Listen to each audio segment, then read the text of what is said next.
मैं हेमंत बघेल आप सभी का बहुत बहुत स्वागत करता हूं मेरी इस YouTube चैनल में।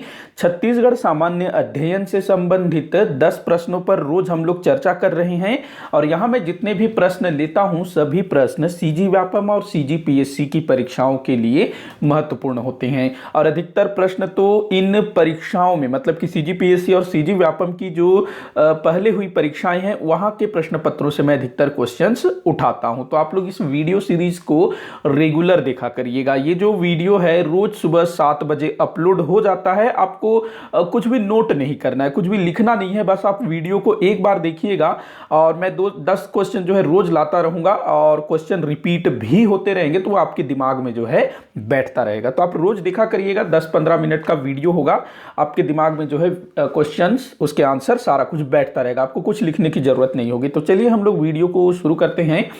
आज का जो पहला क्वेश्चन है, छत्तीसगढ़ में कलचुरियों की प्रथम राजधानी तुमाड़ थी।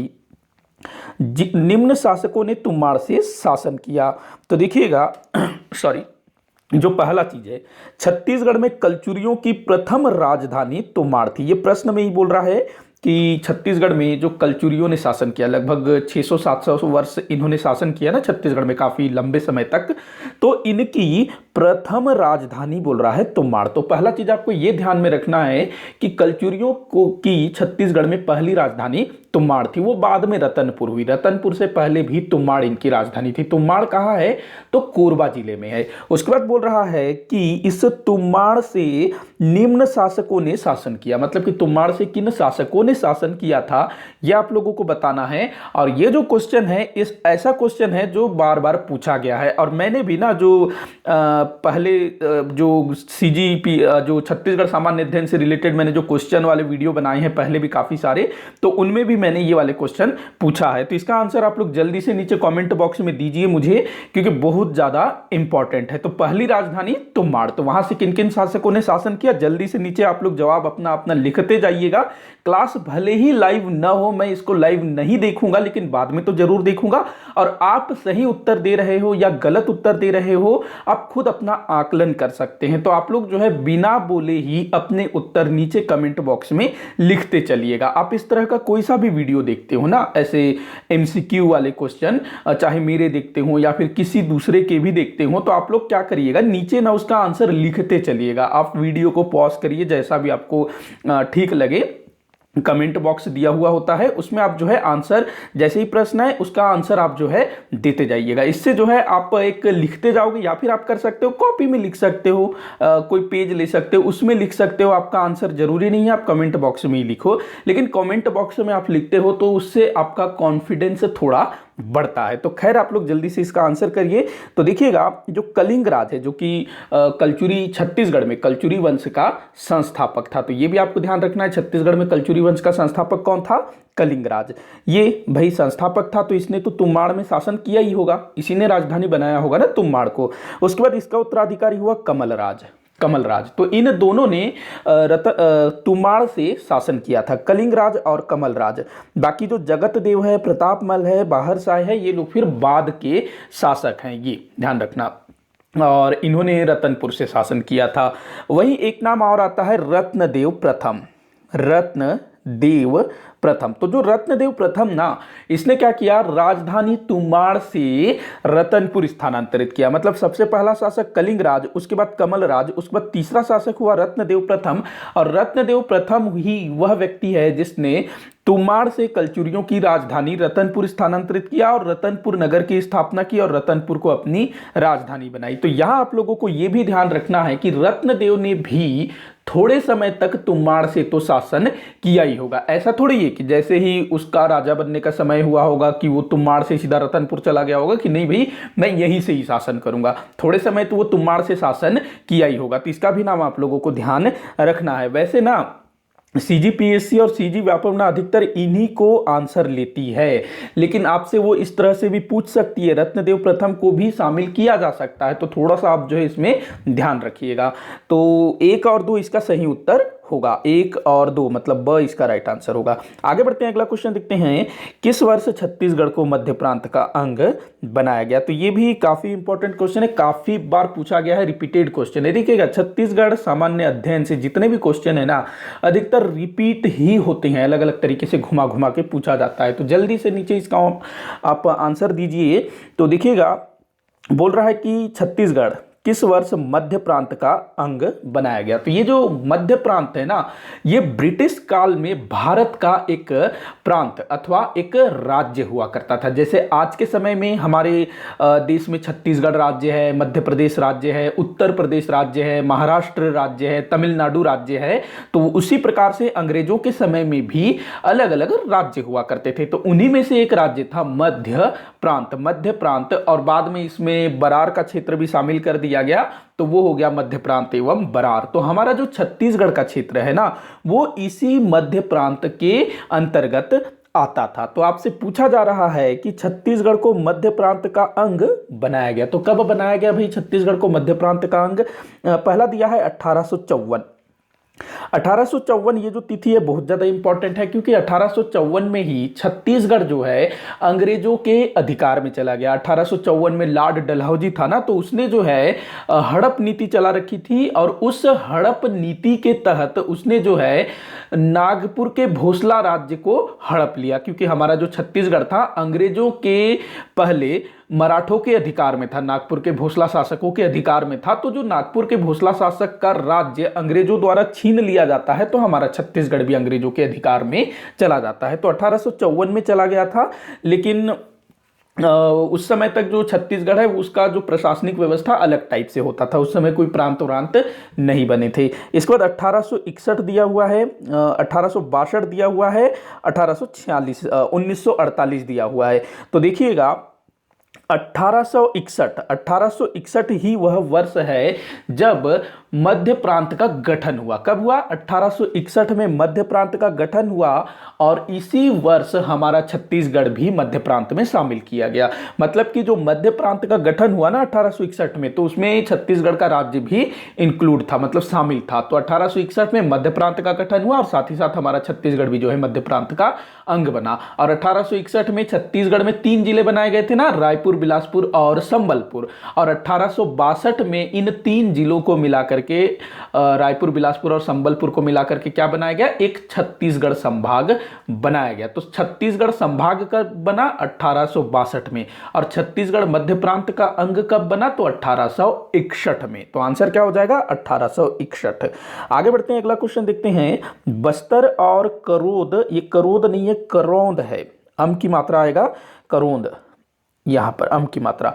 तो बस्तर और करोंद राज्यों के बीच समझौता किस ब्रिटिश अधिकारी द्वारा करवाया गया? तो इसका आंसर आप लोग नीचे जल्दी से कमेंट बॉक्स में करिए। तो देखिएगा 1818 से लेकर के 1830 तक हमारे छत्तीसगढ़ में अंग्रेजों ने शासन किया था। क्योंकि इस समय तक ना जो नागपुर का जो मराठा शासक था वो अल्पवयस्क था, छोटा बच्चा था। तो नागपुर में तो ब्रिटिश रेजिडेंट की नियुक्ति हुई, मिस्टर जेनकिंस, और फिर हमारे छत्तीसगढ़ में ब्रिटिश अधीक्षकों की नियुक्ति हुई। तो इस बीच जो है ना 12 वर्ष 1818 से 1830, तो 12 वर्ष तक इन्होंने यहाँ पर रूल किया। तो इसी बीच जो है बस्तर, जो कि उस समय एक रियासत हुआ करता था, आज बस्तर एक संभाग है ना, तो ये एक रियासत हुआ करता था। बस्तर और करोंद राज्यों के बीच काफी मसले चल रहे थे, विवाद चल रहा था। तो इन मसलों का समझौता किस ब्रिटिश अधिकारी द्वारा करवाया गया, ये आप लोगों को बताना है। तो देखिएगा, ये हुआ था कैप्टन सैंडिस के समय में। कैप्टन सैंडिस, ये जब ब्रिटिश अधीक्षक था हमारे छत्तीसगढ़ का, तो उस समय जो है ये समझौता हुआ था। आगे बढ़ते हैं, अगला क्वेश्चन देखते हैं। ब्रिटिश शासनकाल के अंतर्गत छत्तीसगढ़ राज्य में प्रारंभ में निम्नलिखित जिले सम्मिलित थे। तो इसका आंसर आप लोग जल्दी से नीचे कमेंट बॉक्स में दीजिए, वो भी बिल्कुल सही, क्योंकि अभी मैंने पीछे बताया था कि ब्रिटिश शासनकाल के अंतर्गत छत्तीसगढ़ राज्य में प्रथम जो जिले बनाए गए थे, मैंने अभी बताया ना पीछे क्वेश्चन में, जो मध्य प्रांत वाले क्वेश्चन में। तो जल्दी से इसका आप लोग आंसर दीजिए, और सबके आंसर ना बिल्कुल सही होने चाहिए, क्योंकि अभी मैंने इसका आंसर बताया। आप लोग या तो पीछे चले जाइए, मतलब वीडियो को थोड़ा पीछे कर लीजिए और देखिए कौन कौन से जिले मैंने बताए थे। तो रायपुर था, बिलासपुर था, संबलपुर था। संबलपुर ना अभी मतलब उड़ीसा का हिस्सा है संबलपुर, लेकिन उस जमाने में ना संबलपुर का जो क्षेत्र था उसको छत्तीसगढ़ के साथ मध्य प्रांत में सम्मिलित किया गया था, और जो छत्तीसगढ़ संभाग बना था ना तो उसमें संबलपुर भी आता था। 1905 में संबलपुर को जो है उड़ीसा में शामिल कर लिया गया। उड़ीसा भी नहीं, बंगाल बोलेंगे उसको, क्योंकि उस समय उड़ीसा प्रांत अलग से अस्तित्व में नहीं आया था, बंगाल के साथ था। तो शुरू में जो है रायपुर, बिलासपुर और संबलपुर ये 3 जिले बनाए गए। कब बनाए गए? 1861 में, जिस वर्ष मध्य प्रांत का गठन हुआ। और ये जो दुर्ग जिला है ना, ये तो भाई 1906 में गठित हुआ था, 1906 में दुर्ग जिला। तो रायपुर, बिलासपुर और संबलपुर मतलब 1, 3, 4 आपका राइट आंसर हो जाएगा। 1, 3, 4 ये रहा स। अगला क्वेश्चन है 1923 ईस्वी में स्थापित स्वराज दल के छत्तीसगढ़ में निम्नलिखित नेता थे। तो देखिएगा जो महात्मा गांधी जी ने असहयोग आंदोलन चलाया था 1920 में, लेकिन 1922 में चौरी चौरा नामक घटना घटित हो जाती है। 22 पुलिस वालों को भीड़ द्वारा, जो आंदोलन कर रहे थे ना, सत्याग्रह कर रहे थे भारत के लोग, तो वो लोग जो है उस पुलिस वालों को, 22 पुलिस वालों को थाने में बंद करके आग लगा देते हैं, जिससे वो सब के सब मारे जाते हैं। इससे गांधी जी बड़े मतलब दुख होते हैं, क्योंकि बड़े ही अहिंसावादी वो व्यक्ति थे, और इस तरह की हिंसा जो है आंदोलन को कहीं ना कहीं कमजोर कर देती। तो महात्मा गांधी क्या कर देते हैं? आंदोलन को वापस ले लेते हैं, स्थगित कर देते हैं। अब इससे जो है ना काफी सारे जो नेता थे वो बड़े मतलब गांधी जी से नाराज हो जाते हैं कि जो आंदोलन है इतने अच्छे तरीके से चल रहा था और आपने जो है आंदोलन को वापस ले लिया। तो 2 नेताओं का नाम आप लोगों को याद रखना है। एक तो थे चित्तरंजन दास, CR दास जिनको बोला जाता है। दूसरा नाम है मोतीलाल नेहरू, पंडित जवाहरलाल नेहरू जी के पिता। तो इन दोनों ने मिलकर के, मोतीलाल नेहरू और चित्तरंजन दास, इन दोनों ने मिलकर के स्वराज दल की स्थापना की 1923 में। और इसका जो प्रचार प्रसार है लगभग पूरे देश में हुआ। तो हमारे छत्तीसगढ़ के नेता भी इस दल से जुड़े, स्वराज दल से। तो कौन कौन थे भैया? पंडित रविशंकर शुक्ल जी थे, लाखे जी भी थे, वामनराव लाखे जी भी थे, ई राघवेंद्र राव जी भी इसमें शामिल थे। तो ये लोग इससे जुड़े हुए थे। मतलब 2, 3, 4 आपका आंसर हो जाएगा। 2, 3, 4। एक मिनट यहाँ क्या हो गया? अच्छा, वामनराव लाखे जी नहीं थे, माफी चाहूंगा, माफ कर दीजिएगा। यहाँ ना सिर्फ पंडित रविशंकर शुक्ल जी थे और ई राघवेंद्र राव, ये 2 लोग थे। पंडित रविशंकर शुक्ल और ई राघवेंद्र राव, ये दोनों जो है इसमें सम्मिलित थे। तो 2 और 4 आपका आंसर हो जाएगा। 2 और 4। माफी चाहूंगा, कभी कभी हमसे भी गलतियां हो जाती है। आगे बढ़ते हैं, अगला क्वेश्चन देखते हैं। छत्तीसगढ़ के देशी रियासतों का भारतीय संघ में संविलियन की प्रक्रिया कब पूर्ण हुई? संविलियन, तो अभी जो शिक्षा कर्मियों का संविलियन चल रहा है, तो ये शब्द काफी लोग परिचित होंगे। संविलियन, संविलियन मतलब मिला देना, शामिल कर लेना। तो छत्तीसगढ़ के देशी रियासतों का भारतीय संघ में संविलियन या फिर कब इसको विलय किया गया? तो जल्दी से आप इसका आंसर करिए कमेंट बॉक्स में। तो देखिएगा हमारा छत्तीसगढ़ में ना 14 देशी रियासत हुआ करते थे, और इन 14 देशी रियासतों के नाम आप लोगों को मालूम रहने हैं, पूछा जाता है। और कौन सा देशी रियासत वर्तमान समय में किस जिले में के अंतर्गत आता है। हालांकि रियासतें समाप्त हो गई है, लेकिन उनका जो क्षेत्र जिस जिले में पड़ता है वो पूछा जाता है। और इसके अलावा इन 14 देशी रियासतों का भारत संघ में जब विलय हुआ तो कौन कौन से जिले बनाए गए, ये भी अक्सर पूछा जाता है। तो ये बोल रहा है कि देशी रियासतों का भारतीय संघ में कब विलय हुआ। देखिएगा जो सरदार वल्लभ भाई पटेल थे वो पूरे जो है ना देश में भ्रमण कर रहे थे, और जितने भी देशी रियासत थे सब में वो जा रहे थे कि अपना जो है विलय भारत संघ में कर लो। उस समय ना भारत जिस समय आज़ाद हुआ, लगभग 562 की संख्या में देशी रियासत थे, जिनमें से 20 तो पाकिस्तान के साथ चले जाते हैं और बाकी जो है हमारे भारत में मिल जाते हैं। तो हमारे छत्तीसगढ़ में 14 थे, और इन 14 देशी रियासतों का विलय होता है 1 जनवरी 1948 को। कब? 1 जनवरी 1948 को। अच्छा, यहाँ पर जो बाकी तिथियां दी हुई है ना, आपको मैं इस तरह से क्वेश्चन भी पूछूंगा। काफी सारे लोग बोलते हैं कि सर आप अलग से क्वेश्चन भी पूछा करिएगा, बाकी इनका तो आंसर आप लोग देते ही हो, ठीक है, लेकिन इसके अलग भी आप कोई क्वेश्चन करिएगा, इस तरह से भी काफी सारे लोग बोलते हैं। तो आप लोग मुझे बताइएगा 3 जून 1947 को क्या हुआ था? इंपॉर्टेंट है, 3 जून 1947। 15 अगस्त 1947 को क्या हुआ था? ये तो भाई सबको पता है, फिर भी आप लोग लिखिएगा।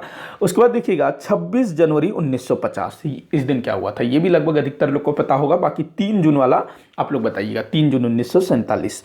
आगे बढ़ते हैं, अगला क्वेश्चन देखते हैं। महानदी एवं इंद्रावती के बीच जल विभाजक है, ये का जो है बीच में मिस्टेक से आ गया, तो महानदी एवं इंद्रावती के बीच जल विभाजक है। देखो जल विभाजक किसको बोलेंगे, मान लो दो बड़ी नदियां हैं या छोटी भी नदियां हैं, मान लो ये एक नदी है इस तरह से बह रही है और दूसरी नदी जो है इस तरह से बह रही है। अब ये हो सकता है इस तरफ चल दे, ये इस तरफ चल दे या सीधी चल दे। अब इन दोनों नदियों के बीच कोई पहाड़ है, छोटा सा पहाड़ है, मतलब जरूरी नहीं है कि वो हिमालय पहाड़ जैसा हो, विंध्याचल पहाड़ जैसा हो, कोई छोटा सा पहाड़ी हो, छोटा सा इस तरह से पहाड़ी श्रृंखला हो। तो ये पहाड़ी श्रृंखला क्या करेगी, इस नदी को इस तरफ जाने नहीं देगी, जो ये जो नदी है इसको इस तरफ जाने नहीं देगी, क्योंकि पहाड़ ऊंचा होता है ना, तो नदी किस तरफ जाएगी, जिस तरफ ढाल होगा उस तरफ जाएगी, तो इस तरफ ही नहीं जा पाएगी। सेम ये नदी, ये भी जो है इस तरफ नहीं आ पाएगी, और इनकी जो सहायक नदियां होंगी वो भी जो है इस पहाड़ के आर पार नहीं जा पाएगी, तो इसी को बोला जाता है जल विभाजक। तो इंद्रावती और महानदी के बीच जल विभाजक की भूमिका कौन सी पहाड़ निभाती है, तो देखिएगा केशकाल की पहाड़ियाँ। केशकाल में घाटी भी है ना, जिसमें 12 मोड़ है, मैंने पीछे किसी वीडियो में पूछा भी था, और जनवरी फरवरी में भी मैंने एक वीडियो बनाया था, उसमें भी मैंने शायद पूछा था ये वाला क्वेश्चन कि ये जो क्या कहते हैं चित्रकूट, इसमें कितने मोड़ है। नहीं, पहले नहीं पूछा था, शायद मैंने जनवरी फरवरी में नहीं पूछा था, अभी हाल में ही। और ये ना व्यापम ने पूछा है, ये आप ध्यान रखना, जो केशकाल घाटी है उसमें कितने मोड़ हैं, तो ये जो है सीजी व्यापम ने एक परीक्षा में पूछा था। तो इसमें टोटल 12 मोड़ हैं। तो हमारे यहाँ छत्तीसगढ़ में चिल्फी घाटी भी है, तो उसके संबंध में भी कुछ इस तरह का रोचक चीज आप लोग ध्यान में रखिएगा, जिससे आपको परीक्षा में दिक्कत ना हो। तो केशकाल की पहाड़ियां महानदी और इंद्रावती के मध्य जल विभाजक का कार्य करती है। अगला दिया हुआ है गेड़ी नृत्य का प्रचलन किस जनजाति में, तो जल्दी से आप इसका कमेंट करिए, इसका आंसर कमेंट करिए। तो देखिएगा गेड़ी जो है, अभी जो हमारे वर्तमान सरकार है छत्तीसगढ़ राज्य की भूपेश बघेल जी की, तो उन्होंने जो है हरियाली त्यौहार को काफ़ी मतलब रोचक बना दिया है, उसमें शासकीय अवकाश भी होता है। तो हमारे जो लोकल जो त्यौहार है उसको काफ़ी एक सरकार का जो मतलब उन्होंने जो है उसको काफ़ी रोचक बना दिया है, पहले से काफ़ी अच्छा मज़ा आ रहा है। और उसमें उन्होंने जो है गेड़ी वगैरह भी दिखाया है, कुछ इस तरह का होता है ना गेड़ी, यहाँ पर एक होता है, दूसरा एक होता है, ऐसे मतलब दो होता है, दो डंडा होता है, इसमें जो है पैर रखा जाता है, ये जो है ना यहाँ पर पैर रखा जाता है, दोनों पैर, और इसको पकड़ लिया जाता है और फिर चलते हैं। आप लोगों ने देखा होगा भूपेश बघेल जी ने भी गेड़ी में चले थे। तो ये जो गेड़ी है ये किस जनजाति द्वारा किया जाता है, तो विशेष करके मुरिया जनजाति। वैसे तो हमारे छत्तीसगढ़ के लगभग सभी क्षेत्रों में गेड़ी का प्रचलन है, लेकिन मुरिया जनजाति स्पेशली अगर आपसे ऐसे पूछा जाए तो गेड़ी जो है हरियाली के समय, जो हरेली पर्व है ना, जो कि सावन अमावस्या के दिन मनाया जाता है। अगला क्वेश्चन है नौकर की कमीज किसकी रचना है, नौकर की कमीज। तो देखिएगा ये वाला क्वेश्चन शायद मैंने पीछे भी किसी वीडियो में लिया, शायद जहाँ तक मुझे ध्यान आ रहा, हाँ लिया था, उसमें काफ़ी सारी रचनाएं थी। तो नौकर की कमीज किसकी रचना है, विनोद कुमार शुक्ल जी की। तो उसमें शायद विनोद कुमार शुक्ल जी की 3-4 रचनाएं थी शायद, और उनमें से कौन सी रचना विनोद कुमार शुक्ल जी की नहीं है, ऐसा कुछ था ना क्वेश्चन। तो नौकर की कमीज ये जो है विनोद कुमार शुक्ल जी की रचना है। तो इस तरह से आप लोग ध्यान रखिएगा, और ऐसे ही क्वेश्चन रिपीट होता रहेगा ना, तो आपके दिमाग में वो बैठता रहेगा, आपको कुछ भी नोट नहीं करना है, बस आपको सुनते जाना है। अगला क्वेश्चन है कौन सा शासक नल वंश से संबंधित है। इस तरह के क्वेश्चन बहुत पूछे जाते हैं।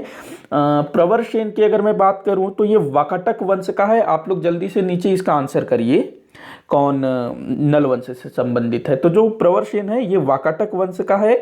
मधुरांतक देव ये आपका नाग वंश से है। मधुरांतक देव जो बस्तर क्षेत्र में था ना, नागवंश। उसके बाद जगदेव भूषण ये भी नागवंश से संबंधित है, छिंदक नागवंश, छिंदक नागवंश। उसके बाद अर्थपति भट्टारक, ये है आपका आंसर, नल वंश से संबंधित। इसी के साथ आज का ये वीडियो यहीं पर समाप्त होता है। आप लोग मुझे कमेंट करके बताइएगा आपसे कितने क्वेश्चन सॉल्व हुए। किसी भी क्वेश्चन में कोई भी डाउट हो तो आप मुझे जरूर बताइएगा, ताकि मैं उसका सॉल्व कर सकूं। वीडियो को लाइक करिएगा, जितना हो सके उतना शेयर करिएगा, चैनल को सब्सक्राइब करिएगा। वीडियो को आखिर तक देखने के लिए बहुत बहुत धन्यवाद।